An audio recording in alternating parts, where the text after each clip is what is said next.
Assalamu alaikum kids. So today we are going to discuss two different types of quantities, scalars and vector quantities.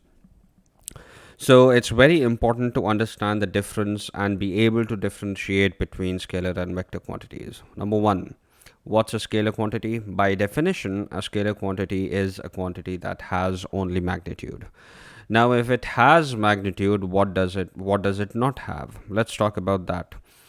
Different type of scalar quantities: mass, distance, time, area, volume, speed, and density. Now, let's say for example, if I say that something has a mass of 10 kilograms, I don't ask what direction the mass is in. If time, let's say for example 13 seconds pass, I don't ask what direction. If something has a volume of 7 meters cubed, I don't ask what direction. So the one thing that's missing from scalar quantities is the direction. And that's where the vector quantities come in. A vector quantity has both a direction and a magnitude. All right. So velocity, displacement, force, acceleration, all of these are vector quantities and they have both direction and magnitude. So why is it so important that we are able to differentiate or tell the difference between scalars and vectors? Well, it's very simple. Mathematical operations like addition, subtraction, multiplication, and divisions, they apply differently on scalars and on vectors. So that's exactly what we are going to study here. We are going to study the difference between the mathematical operations on scalars and vectors. But the only one that we do study in our O-levels course is addition. So let's say, for example, addition of scalars and vectors. So how do we add scalars? Well, addition of scalars is simple. It can be achieved by simple addition of magnitudes.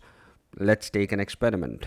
An experiment would be that, let's say, for example, you take a digital balance and you stand on it. You measure your mass. Measure the mass again, but while holding a 20 kilogram plate. What's the difference? Nothing. The difference is that your mass is just going to be 20 kilograms more. So, scalar quantities can simply be added by adding their magnitude. So, addition of mass, 1 kilogram plus 2 kilogram, that's 3 kilograms. Addition of distance, 12 plus 20, that's 32. Addition of time, 15 plus 11 seconds, that's 26 seconds. So, addition of scalars, very simple. It's different when it comes to addition of vectors. So how is vector addition different from scalar addition? Very simple.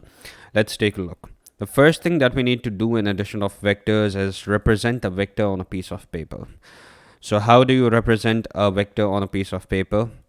You draw an arrow, and a vector is represented by an arrow on a piece of paper. Let's take an arrow. Now this arrow right here represents a vector. Now the features of this arrow will represent features of a vector. What features are we talking about? The length of the arrow represents the vector's magnitude. All right, so this length right here will represent the vector's magnitude. Number one.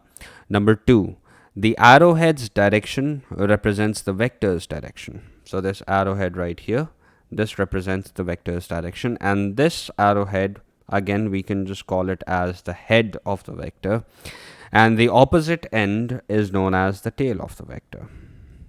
All right. So before we go on with addition, this is what you need to understand.